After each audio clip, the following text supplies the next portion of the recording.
The Johnson family was the epitome of resilience and hope. Marcus, the patriarch, stood tall at 42, with a calm demeanor and an unwavering dedication to his family. He worked as an elementary school teacher, passionate about shaping young minds. His wife, Angela, a 39-year-old nurse, balanced the demands of her job with nurturing their two children.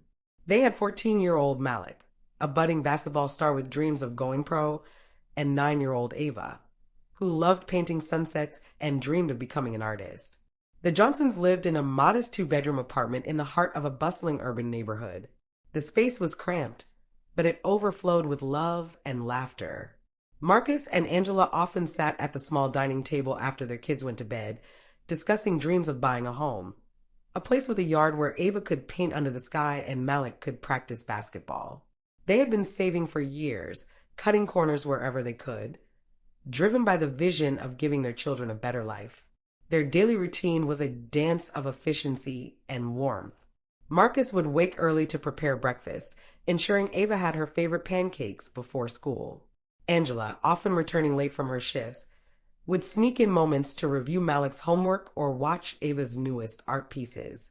Sundays were sacred. The family would attend church and then picnic in the park, cherishing the moments of togetherness. The neighborhood they lived in, while vibrant, was often noisy and unpredictable. Sirens blared at night, and the playground near their building had seen better days. Still, it was home, and the community had a rich culture of mutual support. But with rising rents and the dream of stability, the Johnsons began searching for a house in a quieter suburb, a place where opportunity seemed tangible. The housing market, however, was a labyrinth. Every house that fit their budget seemed to vanish before they could make an offer. The suburb they had set their sights on was predominantly white, with manicured lawns and tree-lined streets. The area had excellent schools and promised the security the Johnsons sought. After months of searching, they finally found it, a cozy 3-bedroom house with a spacious backyard. It was perfect. Excited, the family made an appointment to view the property with the real estate manager, Mr. William Bradford. In his late 50s, Bradford had a sharp suit, slicked back silver hair, and an air of authority. Known in the community as a no-nonsense professional, he managed several properties in the area. But beneath the polished exterior, there were murmurs, stories of him being selective with buyers in ways that weren't just about financial qualifications. When the Johnsons met Bradford at the house, his smile was polite but lacked warmth. He glanced at the family, his eyes lingering a second too long, before opening the door to the house. "It's a charming property," he said curtly, his tone devoid of enthusiasm. As the family explored, imagining their future there, Bradford's demeanor grew colder, his responses clipped. Angela noticed the subtle signs, a hesitancy in his answers, the way his gaze avoided theirs. When Malik asked about the basketball hoop in the driveway, Bradford remarked, "I'm not sure the previous owners left it in working condition." The comment felt unnecessarily dismissive. Later, as they wrapped up, Bradford's parting words lingered heavily. "This is a competitive area," he said. "Families like yours often find it hard to secure properties here. You might want to consider other neighborhoods." Driving back home, Marcus and Angela sat in silence, exchanging glances through the rearview mirror. Malik, sensing the tension, asked, "Do you think we'll get it?" Angela forced a smile. "We'll see, sweetheart. Let's keep praying." That night, as they tucked the kids into bed, Angela voiced what they were both thinking. "He doesn't want to sell to us, Marcus." It wasn't just about competition. Marcus nodded slowly, the weight of unspoken words pressing on his chest. He had hoped their hard work and dreams would shield them from such prejudice, but Bradford's demeanor was a stark reminder of the barriers they still faced. Unbeknownst to the Johnsons, Bradford had already started steering other potential buyers toward the property, ensuring their application would never see the light of day. What he didn't anticipate was the chain of events that would soon unfold. Events that would challenge his biases and ultimately bring the Johnsons closer to their dream than he could have imagined. A week after their first visit, Marcus and Angela received a call from William Bradford's office. Angela picked up, her heart racing with a mix of hope and anxiety. The voice on the other end, cool and detached, informed them that their application had been reviewed, but unfortunately, The property had already been promised to another buyer. The words were professional, but Angela could hear the undercurrent. This wasn't just about timing or paperwork. She relayed the news to Marcus, her voice trembling. He didn't even look at our offer, she said, pacing their small living room. We've done everything right, Marcus. We have the savings, the credit, everything. Why do I feel like it wasn't enough? Marcus clenched his fist, his jaw tightening. Because it wasn't about the offer. It was about us. Their suspicion was confirmed when a neighbor from the suburb called Angela a few days later. A chance acquaintance from church, Mrs. Jenkins, had heard about their interest in the property and was curious why they hadn't moved forward. When Angela explained what Bradford's office had told her, Mrs. Jenkins hesitated. That's strange, she said cautiously. The for sale sign is still up, and I noticed another couple viewing the house yesterday. They didn't seem like they'd already closed on anything. Angela's stomach dropped. Thank you, Mrs. Jenkins, she managed to say before hanging up. That evening, Marcus decided to confront the situation head-on. Dressed in his best suit, he drove to Bradford's office with Angela by his side. They entered the sleek, modern building, their determination palpable. After a short wait, they were ushered into Bradford's office, where he sat behind an imposing oak desk. Mr. Johnson, Mrs. Johnson. Bradford greeted them with a perfunctory smile. What can I do for you? We'd like clarification, Marcus began, his tone calm but firm. You told us the house was already promised to another buyer. Yet the sign is still up and we've been told other people are still viewing the property. Bradford's expression didn't waver. The housing market is competitive, Mr. Johnson. Sometimes deals fall through, and we keep showing properties to ensure a smooth transaction. Angela leaned forward. So our offer is still being considered. Bradford paused for a fraction of a second, just long enough to betray his discomfort. Unfortunately, we've decided to prioritize offers from buyers who are better suited for the community. It's nothing personal. Angela's eyes widened. Better suited? What does that mean? Bradford straightened his posture, his tone growing more clipped. It means we look for buyers who align with the neighborhood's long-term values and vision. The implication was clear, and it hit like a punch to the gut. Marcus stood abruptly, his voice steady but simmering with restrained anger. I see. Thank you for your time, Mr. Bradford. Without another word, they left the office, their shoulders heavy with the weight of the encounter.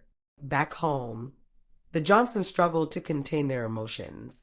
Angela paced the living room, tears streaming down her face. This is so unfair, Marcus. We've worked so hard. How do we explain this to the kids? Marcus sat silently for a long moment before responding. We tell them the truth, Angela, that the world isn't always fair, but that doesn't mean we stop fighting for what we deserve. The kids overheard their parents' conversation that night. Malik, sitting at the dining table, couldn't understand why they were being treated this way. Is it because we're black? He asked hesitantly, his voice tinged with a mix of anger and confusion. Angela knelt beside him, her heart breaking. Sometimes people let ignorance guide their actions, she said gently. But that doesn't define us, Malik. We're stronger than that. The rejection began to ripple through their daily lives. Marcus struggled to focus at work, his mind replaying Bradford's condescending tone. Angela found it harder to muster her usual enthusiasm during her shifts, weighed down by the injustice. Malik grew quieter, avoiding his usual banter with friends, while Ava channeled her confusion into drawings of stormy skies and broken houses. For a moment, the Johnsons felt their dreams slipping away. But beneath the hurt and frustration, a spark of resilience began to grow. Marcus and Angela decided to share their story with close friends and church members, hoping for guidance or support. What they didn't anticipate was how their community would rally behind them, setting the stage for a fight they never expected to lead. Marcus and Angela decided they couldn't let Bradford's actions go unanswered. They knew the path ahead wouldn't be easy, but the thought of surrendering their dream was unbearable.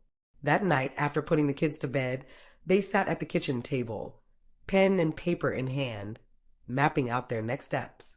We need to find out if this has happened to others, Marcus said, his voice steady but tinged with anger. If it's not just us, maybe we can prove this isn't just coincidence. Angela nodded. And we'll need legal advice. We can't fight this alone. The first escalation came when Marcus decided to file a formal complaint with the local housing authority. He spent hours researching fair housing laws, growing more furious with every line he read. Discrimination based on race was illegal, yet Bradford had blatantly violated those laws. Angela reached out to Mrs. Jenkins, who agreed to put them in touch with a few families who had similar experiences with Bradford. One by one, stories began to emerge. Black and Hispanic families turned away without cause, while white buyers had their offers expedited. Word spread quickly in their community, and soon, church members and neighbors began offering support. Reverend Thompson, a longtime advocate for social justice, invited the Johnsons to speak during a Sunday service. Standing before the congregation, Marcus and Angela shared their story. The response was overwhelming. Applause, words of encouragement, and offers of help. But not everyone was supportive. Bradford's allies in the real estate community began to push back. Anonymous letters warned the Johnsons to let it go and focus on finding a home elsewhere. The tension escalated when Malik's basketball coach pulled Marcus aside after practice. "Hey, Marcus," he said awkwardly. "Some of the parents are concerned about the attention this is bringing to the team. Maybe it's best to keep things low-key for now." Marcus's jaw tightened. "Low-key? My family is being denied a home because of the color of our skin, and you think I should keep quiet?" The coach looked away, muttering, "I'm just saying, think about the bigger picture." The Johnsons found an unexpected ally in Erica Green, a young lawyer passionate about civil rights. Erica had recently started her own practice and was eager to take on cases that could make a difference. "I've reviewed your case," she told Marcus and Angela during their first meeting. "We have a strong foundation to pursue legal action against Bradford and his agency. But this won't be easy. He'll have resources and connections to fight back." Angela glanced at Marcus. "We're not backing down," she said firmly. Erica smiled. "Good, because neither am I." Meanwhile, Mrs. Jenkins and Reverend Thompson organized a community rally outside Bradford's office. Dozens of people showed up, holding signs that read "Fair Housing for All" and "No Room for Racism." Bradford's polished facade began to crack under the pressure. Local news outlets covered the rally, shining a spotlight on his practices. But the fight took a toll on the Johnsons.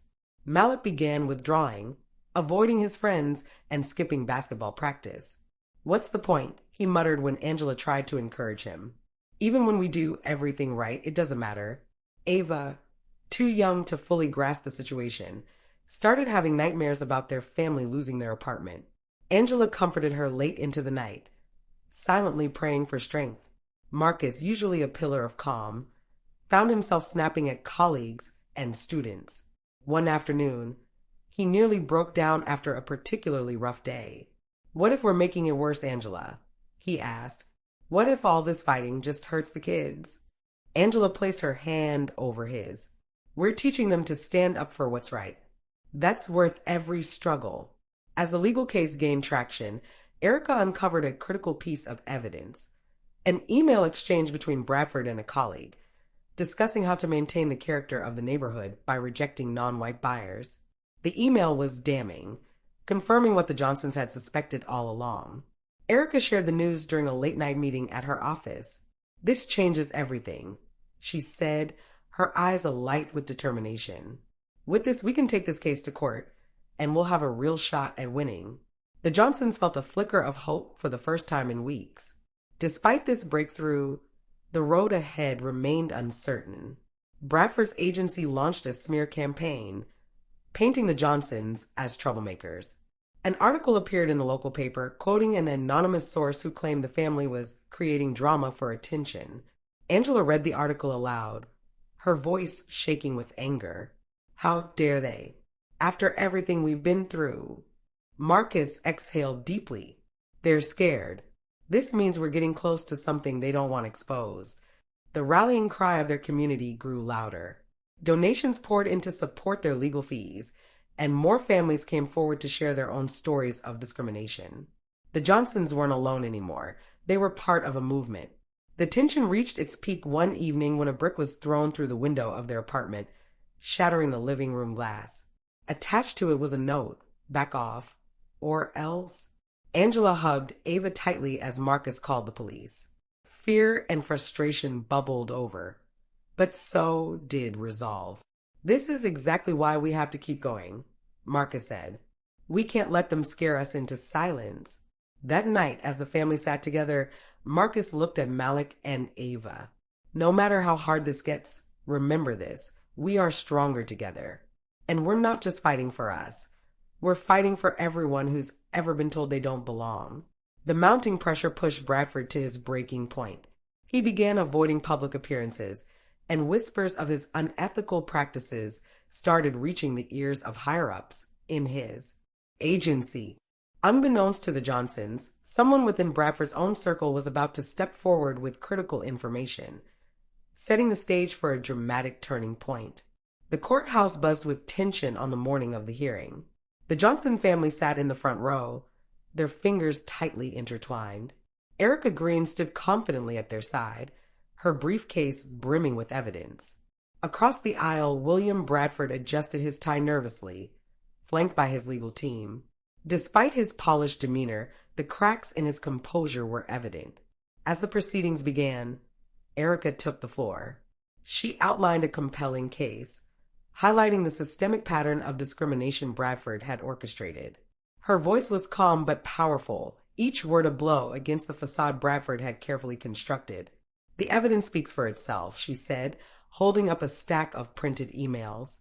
These correspondences explicitly discuss strategies to exclude buyers of certain racial and ethnic backgrounds under the guise of preserving community values. "This is not just unethical, it's illegal." Bradford's lawyer attempted to counter, claiming the emails were taken out of context. But Erica wasn't finished. She called her star witness to the stand, an unexpected defector from Bradford's own agency, his assistant, Rachel Carter.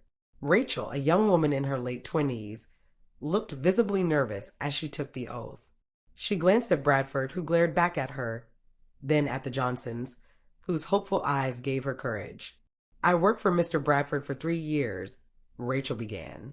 "During that time, I saw numerous cases where offers from minority families were rejected for no valid reason. It was clear that race played a significant role in those decisions." The courtroom murmured in shock as Rachel continued. "Mr. Bradford often instructed me to send polite rejection letters to families he deemed unsuitable. He didn't say it outright, but it was always understood who he meant." Erica approached Rachel with a calm, encouraging smile. "And why are you coming forward now?" Rachel hesitated, then said firmly, "Because it's the right thing to do. The Johnsons deserve the home they fought for. And so does every other family who's been denied a chance because of prejudice." The turning point came when Erica presented the final piece of evidence, a secretly recorded conversation between Rachel and Bradford, in which he admitted to rejecting the Johnsons' offer based on community preferences. The recording played in the courtroom, Bradford's voice dripping with arrogance. "We can't just let anyone move in. It's bad for the neighborhood's image." "You know what I mean." Gasps echoed through the room.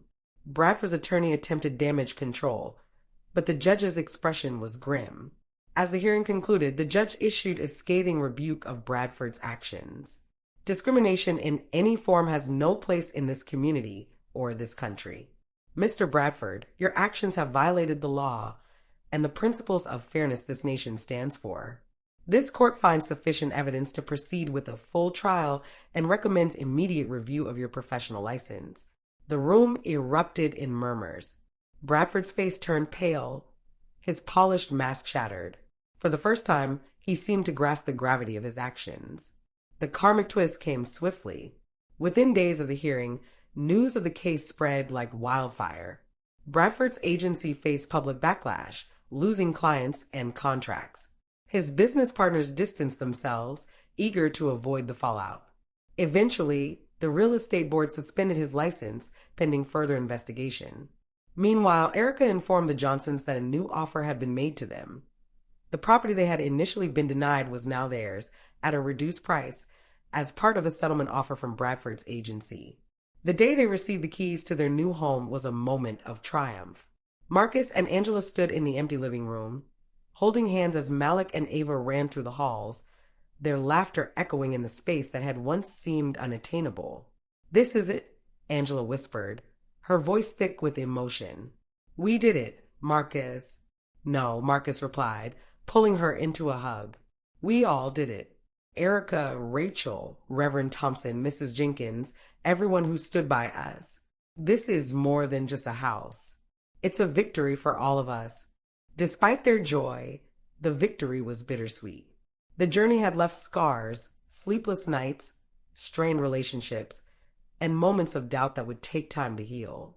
But the Johnsons knew their fight had made a difference, not just for themselves, but for their community. At the housewarming party, Reverend Thompson gave a speech. "This family's courage reminds us all that change starts with standing up for what's right. The Johnsons have shown us that justice is worth fighting for, even when the odds seem insurmountable." The applause was deafening, but it was Malik's quiet words to his father that resonated most deeply. "Dad," he said, "you were right. We're stronger together. I'm proud of us." The days following the Johnson family's move into their new home were filled with a sense of triumph and relief. The house, bathed in warm sunlight, was more than just walls and a roof. It was a testament to their resilience and the power of standing up for what was right. Angela busied herself arranging furniture and adding personal touches, turning the house into a home. Malik helped Marcus plant a small garden in the backyard, a family tradition Marcus had learned from his father. Ava decorated her room with a rainbow of paper butterflies, each one carefully placed on the wall. "This is the first time I feel like we really belong somewhere," Malik said one afternoon as they watered the garden. Marcus smiled and patted his son on the shoulder. "That's because we fought for it, and nothing worth having comes easy." The family's victory sparked a ripple effect in the community.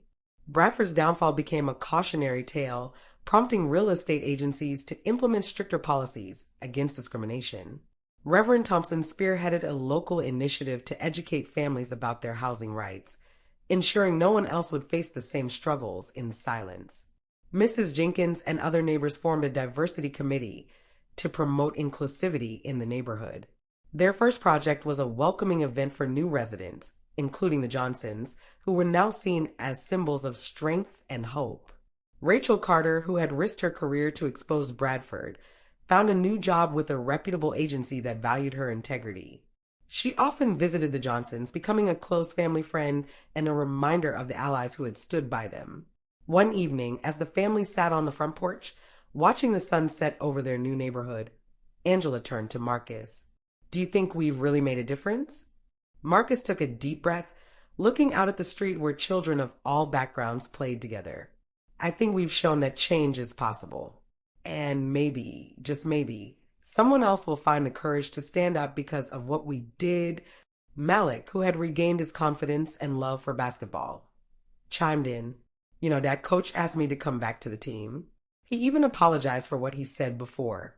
Marcus smiled. "And are you going to go back?" Malik grinned. "Yeah, I want to show them what I'm made of." The family's journey wasn't just about winning a house. It was about reclaiming their dignity and inspiring others to do the same. Angela started writing a blog about their experience, sharing lessons on perseverance and justice. The blog quickly gained a following, sparking conversations about housing equality and systemic racism. The Johnson story even caught the attention of local media, leading to an invitation for Marcus and Angela to speak at a town hall on racial equity. Standing on stage, Marcus addressed a packed audience. "Our fight wasn't just for us. It was for every family who has ever been told they don't belong. Change starts with each of us, and together we can build a future where everyone has a fair chance." On a crisp autumn afternoon, the Johnsons invited the community to their housewarming barbecue. The air was filled with laughter, the aroma of grilled food, and the sound of children playing. Neighbors of all backgrounds mingled, sharing stories and building connections. As the sun dipped below the horizon, Marcus lit a lantern and handed it to Malik. "You ready?" Malik nodded, and the family gathered around him. With a quiet cheer, he released the lantern into the sky, its soft glow rising higher and higher. "That's us," Angela said, her voice filled with emotion, rising above, shining bright, and lighting the way for others. The lantern disappeared into the night, but its message lingered. Hope, justice, and unity were within reach, so long as people were willing to fight for them. The Johnson story reminds us of the strength found in unity and the power of resilience in the face of injustice.